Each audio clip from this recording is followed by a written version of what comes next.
Nelle campagne si lavora per tornare alla normalità e salvare il salvabile, negli uffici comunali altrettanto per avviare l'iter burocratico, premessa necessaria per eventuali risarcimenti a chi ha subito danni.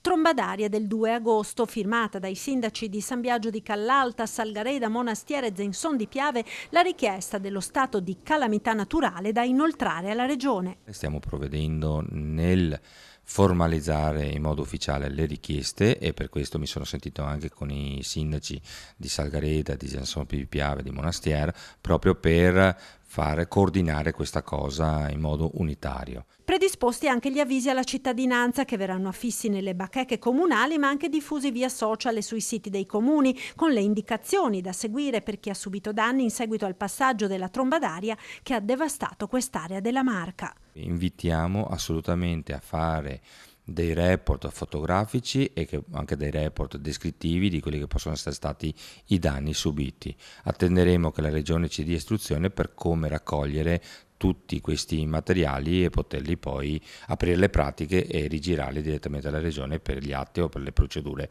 che saranno necessarie. E per questo invitiamo la cittadinanza proprio a tenere sotto attenzione i siti dei comuni oggetto del maltempo dove c'è stato l'evento e altri profili social dove potremmo sicuramente trasmettere le informative.